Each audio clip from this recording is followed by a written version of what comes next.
అందరికీ నమస్తే అండి. ఈ మధ్యకాలంలో చంద్రబాబు నాయుడు గారు మాట్లాడినా, నారా లోకేష్ గారు మాట్లాడినా జగన్ అనే భూతాన్ని మళ్ళీ రానివ్వం, మళ్ళీ అధికారంలోకి రానివ్వం అని చెప్పేసి మాట్లాడుతున్నారు. ఎందుకు అంటే పారిశ్రామికవేత్తలు, పెట్టుబడిదారులు రాష్ట్రంలో పెట్టుబడి పెట్టాలంటే జగన్ అనే వ్యక్తి మళ్ళీ ముఖ్యమంత్రి అయితే మమ్మల్ని ఇబ్బంది పెడతాడో అని చాలామంది మమ్మల్ని అడుగుతున్నారు. కాబట్టి ఆ భూతాన్ని మళ్ళీ మేము అధికారంలోకి రానివ్వం అని చెప్పేసి మాట్లాడుతున్నారు. దానికి రాత్రి సాక్షిలో డిబేట్ పెట్టేశారు. జగన్మోహన్ రెడ్డిని భూతం అంటారా? దానికి ఈశ్వర్ కూడా ఒక స్టోరీ చెప్పుకోవచ్చు. ఆడివిడి ఎందుకు వినిపించడం కానీ దరిద్రం. జగన్మోహన్ రెడ్డి భూతం ఎలా అయ్యాడు, భూతం ఎందుకు అయ్యాడు, అసలు ఎవరు అడిగారు మిమ్మల్ని అలాగా? ఏ పెట్టుబడిదారుడైనా, ఏ పారిశ్రామికవేత్త అయినా సరే అలా అడుగుతారంటే అడుగుతారు. ఎందుకు అంటే గతంలో మీరు అధికారంలో ఉన్నప్పుడు, అంటే జగన్మోహన్ రెడ్డి ముఖ్యమంత్రిగా ఉన్నప్పుడు పారిశ్రామికవేత్తల్ని, వచ్చిన పరిశ్రమల్ని వెనక్కి పంపించేశారు.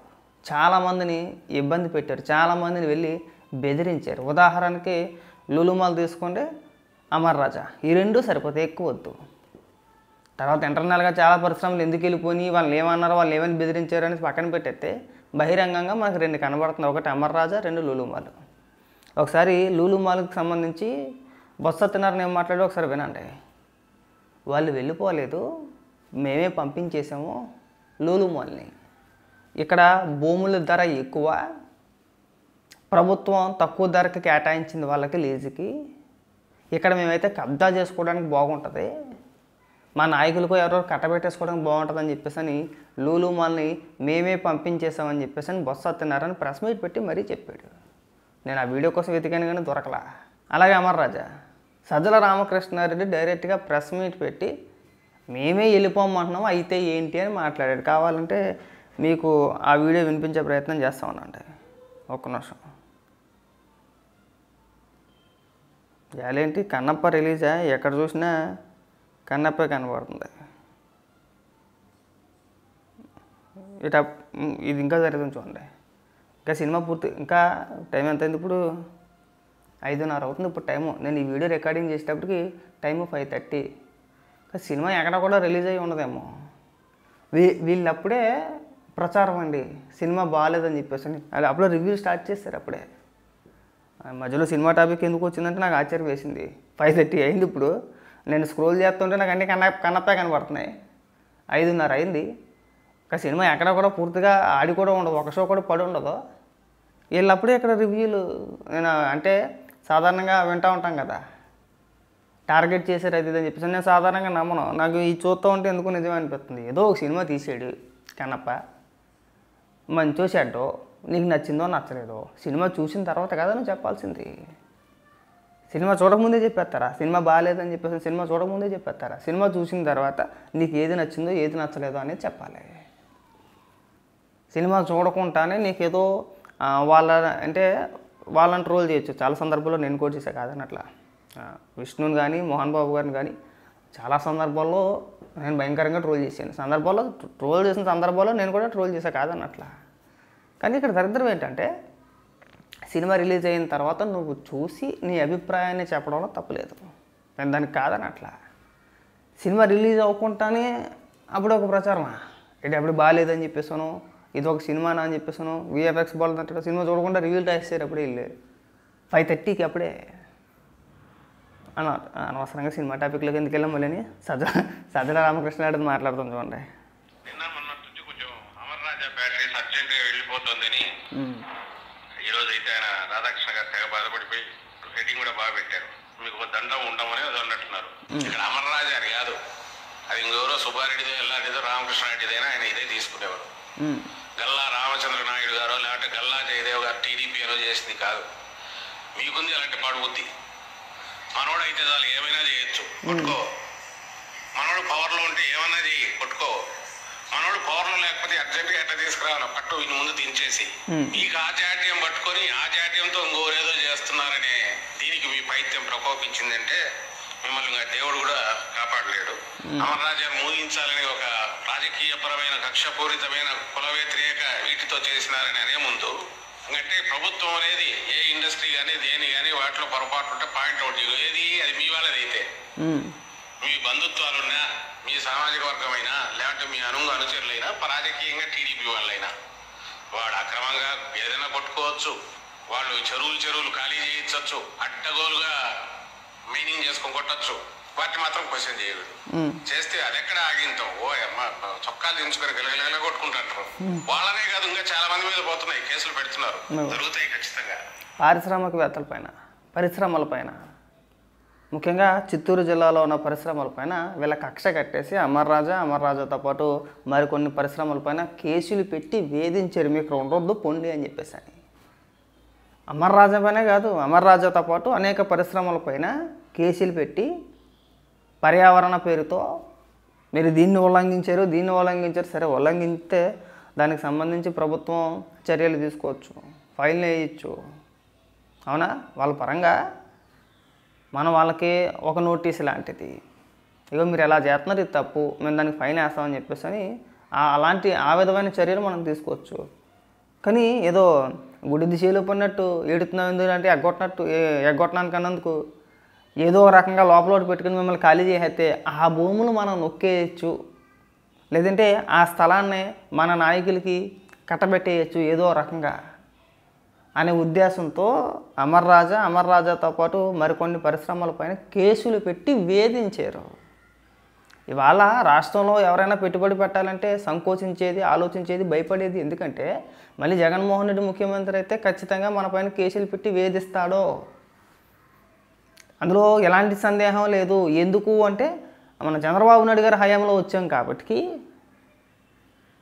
ఏదైనా పర్వాలే. ఇంకా చంద్రబాబు నాయుడు గారి పిలుపు మేరకు మన రాష్ట్రంలో పెట్టుబడి పెట్టడానికి వెళ్ళామంటే రేపొద్దున జగన్మోహన్ రెడ్డి అనే వ్యక్తి ముఖ్యమంత్రి అయితే ఖచ్చితంగా మన పైన కేసులు పెట్టి వేధిస్తాడనే భయం పారిశ్రామికవేత్తల్లో ఉంది అని నేను చెప్తున్నాను. ఇక సజ్జల రామకృష్ణారెడ్డి చెప్పాడు, ఇప్పుడు మేము అమర్ రాజానే వేధించట్లేదు, అమర్ రాజాతో పాటు ఇతర పరిశ్రమలపైన కూడా కేసులు పెట్టామని చెప్పేసి అని వాళ్ళ హయాంలోనే జగన్మోహన్ రెడ్డి ముఖ్యమంత్రిగా ఉన్నప్పుడే ప్రెస్ మీట్ పెట్టి మాట్లాడాడు.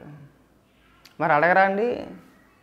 ఒక పక్క విశాఖపట్నంలో ఏదైనా పరిశ్రమలు వస్తే బొత్స సత్యనారాయణ లాంటి వాళ్ళు ఊరుకునే వాళ్ళు కాదు, వెళ్ళిపోవాలి అర్జెంటుగా అని చెప్పేసి తరిమేశారు. చిత్తూరు లాంటి ప్రాంతాల్లో అయితే మీరు కక్ష కట్టి తరివేసే ప్రయత్నాలు చేశారు. అలాగే వెళ్ళిపోయిన చాలా పరిశ్రమలు అలాగే పోయినాయి అనుకోండి, పక్కన పెట్టేసేయండి అది. మరి ఈ రోజున పారిశ్రామికవేత్తలకు ఆ మాత్రం భయం ఉండదా అండి? ఎవడో చెప్తున్నారు మీరు, ఇంకా వినిపిస్తా చూడండి. ప్రభుత్వం లాగే పనిచేస్తుంది. ఈ నేపథ్యంలో వాళ్ళు పోవడం కాదు, ప్రభుత్వం పొమ్మంటోంది. బాబు దండం పెట్టి మీరు కంట్రోల్ చేయలేనివి ఏమన్నా ఉంటే ఇక్కడ వద్దు. ఎందుకంటే పర్యావరణం దెబ్బతినడం లాంగ్ టర్మ్ కాదు, ఇమ్మీడియట్ మనుషులు ప్రాణాలు పోయేట్టున్నాయి. చూసారా, 55 మంది వీళ్ళు దండం పెట్టి పొమ్మన్నారంట అమర్ రాజాని. మరి తెలంగాణ ప్రభుత్వం ఎందుకు ఆహ్వానించిందండి? తెలంగాణలో పెట్టుకున్నారు కదా, అక్కడ లేదా పర్యావరణం, అక్కడ దెబ్బతినలేదా? అరే చట్టపరంగా వాళ్ళ బాధ్యతగా పర్యావరణానికి సంబంధించి ఎలాంటి చర్యలు తీసుకోవాలో వాళ్ళు తీసుకుంటారు. అది మనం చెప్పాలి. ఇక మీరు ఎలా అని చెప్పేసి అని లేదు ఇమీడియట్గా ఇప్పుడు తెల్లారితే మనుషులు చచ్చిపోతున్నారు, మీరు పోతారా అని చెప్పేసి పంపించేశారు. ఇవాళ తెలంగాణలో పెట్టుకున్నారు కదా బ్రహ్మాండంగా, అక్కడ యువతకు ఉపాధి దొరికింది కదా. మీరు తరివేసిన ఇవన్నీ కూడా పక్క రాష్ట్రాల్లో పెట్టుకున్నారు కదా. లూలు మాలికి ఇక్కడ భూములు ఎందుకు ఇస్తున్నారని చెప్పేసి అని ఒక పెద్ద విషప్రచారం చేశారు. ఎక్కడో ఊరాతలు ఇవ్వచ్చు కదా, సముద్రం కొట్టినవచ్చు కదా, సముద్రం మధ్యలో ఇవ్వచ్చు కదా అని చెప్పేసి అని పనికి మన ఎదో డెల్లెలన్నీ కొట్టారు. ఇవాళ చెన్నైలో బ్రహ్మాండంగా కట్టుకున్నారు. మన దగ్గర నుంచి మనలో తరిమి ఎత్తే చెన్నైలో కట్టుకున్నారు. బ్రహ్మాండమైన మాలు చూస్తే కళ్ళు తిరుగుతాయి. కొన్ని వందల మంది అందులో పని చేస్తున్నారు. వాళ్ళ 15,000 చేస్తున్నారు, 20,000 చేస్తున్నారు, 30,000 చేస్తున్నారు అని మ్యాటర్ కాదు ఇక్కడ. వాళ్ళకి ఉపాధి దొరికిందా లేదా? వందల మంది బతుకుతున్నారండి ఆ మాల్లో పనిచేసేటోళ్ళు. చదువు తగ్గట్టు ఎంత చదువుకుంటే అంత ఉద్యోగం అనుకోండి. అలాంటిది ఉన్న పరిశ్రమలు తరివేసింది కాకుండా, పొమ్మనింది కాకుండా ఇవాళ చంద్రబాబు నాయుడు గారు అలా మాట్లాడడం తప్పేమీ కాదు. జగన్మోహన్ రెడ్డి అనే వ్యక్తి మళ్ళీ రాష్ట్రంలో అడుగు పెడితే ఇప్పుడు ఏవైతే పరిశ్రమలు వస్తున్నాయో వాటన్నిటిని మళ్ళీ తరిమేస్తారండి. తరిమేసి ఆ భూమిని ఎట్టాగైనా సరే వీళ్ళు నొక్కేయాలని చెప్పేసి అని. ఇప్పుడు విశాఖపట్నంలో భూముల రేట్ ఎక్కువ అని మాట్లాడే మేధావులు అందరూ కూడా మరి అదే విశాఖపట్నంలో కావచ్చు, అనకాపల్లిలో కావచ్చు, అచ్యుతాపురంలో కావచ్చు వైసీపీ కార్యాలయాలకి భూములు ఎందుకు కేటాయించుకున్నారండి? 35 సంవత్సరాలు 36 సంవత్సరాలు లీజులు ఎందుకు కేటాయించుకున్నారండి? ఎంతండి సంవత్సరానికి? 1000 రూపాయలా? 1000 రూపాయలు ఎంతో సంథింగ్. ఎందుకు? మీ వల్ల ఎవరికి ఉపయోగం? ప్రైమ్ సిటీ కదండి. నన్ను ఎవడో మేధావులు మాట్లాడుతున్నారు. అధికారంలోకి వచ్చిన తర్వాత సరే వీళ్ళు అధికారంలో ఉన్నప్పుడు ఎలాగ తరిమేశారు. రీసెంట్గా టీసీఎస్ వచ్చింది. టీసీఎస్కి భూములు కేటాయితే దానిపైన ఏడుపు. ఇప్పుడు మళ్ళీ కాగ్నిజెంట్ ఆ సంస్థకి భూములు కేటాయితే ఇప్పుడు దాని మీద ఏడుపు. అంటే రాష్ట్రంలో పరిశ్రమలు రావద్దండి. ఇది ఒక దరిద్రం అయిపోయింది మాకు. దేశంలో ఏ రాష్ట్రంలోనూ కూడా ఏ రాజకీయ నాయకుడు తమ రాష్ట్రంలో ఒక పరిశ్రమ పెట్టుబడి పెట్టడానికి ముందుకు వచ్చినప్పుడు ఎవడో కూడా దాన్ని వ్యతిరేకించడండి, దానిపైన విషయం కక్కరండి. కానీ వీళ్ళు మాత్రం కక్కుతారు. నేను చెప్తున్నాను కదా, వాళ్ళ మైండ్ సెట్ ఏంటంటే రాష్ట్రంలో ఎవరికీ ఉపాధి దొరకకూడదు, దొరికితే ఆడు పని చేసుకొని బతుకుతాడు, వాడు స్వతహాగా పని చేసుకొని బతుకుతున్నాడంటే ప్రభుత్వం మీద ఆధారపడడు. ప్రభుత్వం మీద ఆధారపడలేదు అంటే కనుక మన మాట ఎవడు వేయండు, మనకెవడు ఓట్లేడు అనే ఫీలింగ్ వాళ్ళమాట. వీళ్ళు అందుకే కదా పక్క రాష్ట్ర నాయకులు మనం చులకనగా మాట్లాడేది. కాదా సత్యనారాయణకృష్ణారెడ్డి? నిన్న చూడండి, సంబంధం లేని వ్యవహారం. కాగ్నిజెంట్కి భూములు కేటాయించారు అనగానే ఏమాత్రం సంబంధం లేని హర్షకుమార్ చేతి మాట్లాడిపించారండి. నేను హర్షకుమార్ మాట్లాడాడు, కాగ్నిజెంట్కి భూములు మీ బాబుగడు సొమ్మ అని చెప్పేసి హర్షకుమార్ మాట్లాడాడు కదా. ఇంక రాష్ట్రంలో ఏది లేనట్టు కాగ్నిజెంట్ మీద హర్షకుమార్ చేతి మాట్లాడిపించారు. ఇలా మాట్లాడితే ఎలాగ తిడుతున్నారని చెప్పేసి అని హర్షకుమార్ చేతి మాట్లాడిపించారు. కొంతమంది డిబేట్లో అక్కడ ఎకరం రేట్ ఎంత, రేటు ఎకరం అంత కాదు ఎంత అన్నా ఉండనివ్వండి, ఏం చేసుకుంటారు? ప్రభుత్వ భూమి అక్కడ ఉంది, పరిశ్రమలకు కేటాయించకపోతే దేనికి కేటాయిస్తారో? మీ సమాధులు కేటాయించాలా? ఏరా నాకు అర్థం కావట్లేదు, దేనికి కేటాయించాలి? ఉన్నకాడ కేటాయించుకుంటారండి. లీజుకే కదా ఇచ్చేది, అమ్మేయట్లేదు కదా, వాళ్ళకేం పవర్స్ ఇచ్చేయట్లేదు కదా. మనం మీరు అమ్మేసుకోండి అని చెప్పేసి పవర్స్ ఇవ్వట్లేదు కదా, మనం లీజుకి ఇస్తున్నాం వాళ్ళకి. అక్కడ వాళ్ళు పెట్టుబడి పెట్టాలనుకుంటున్నారు. ఇప్పుడు కాగ్నిజెంట్ ఉంది, ఆ పరిశ్రమ మన రాష్ట్రానికి వస్తే 8,000 మందికి ఉపాధి దొరుకుద్ది. దాని గురించి ఎవరైనా మాట్లాడుతున్నాడరా? దాని గురించి ఒకడు మాట్లాడట్లా. ఎంతమందికి ఉపాధి దొరుకుద్ది, ఎంతమంది జీవితాలు బాగుపడతాయనేది మాట్లాడట్లా. అక్కడ ఎకరం అంత రేటు ఉంది, ఏం చేసుకుంటాం? అంత రేటు ఉంది, కరెక్ట్. ఏం అమ్మేసుకుంటావా? అమ్మేద్దామా? ఇలా అమ్మేమంటారా? అమ్ముకు దొబ్బేయమంటారా? లేదంటే మీ దినానికి మీ సమాధాలకి కేటాయించేసమంటారు? అక్కడ ప్రభుత్వ భూములు పారిశ్రామికవేత్తలకో లేదా పరిశ్రమలకో కేటాయించుకుంటే ఏం చేసుకుంటారు? పూజ చేయమంటారా? పోనీ భూమి ప్రభుత్వ భూమి ఇక్కడ ఇన్ని కోట్లు వచ్చేస్తే అరే డెవలప్మెంట్ ఏదో రకంగా చేయాల్సిందే కదా. మనం ఏదో చేసి దాని ద్వారాగా ప్రభుత్వానికి ఆదాయం వచ్చే విధంగా చేయాలి కదా. ఉన్న భూములు అమ్ముకోలేం కదా. ఎంతసేపు అమ్ముకు దెబ్బే వ్యవహారాలే, అమ్ముకు దెబ్బే తెలివితేటలే. ఈ తెలివితేటలకు రాష్ట్రాన్ని ఎక్కడి వరకు తీసుకొచ్చినాయి.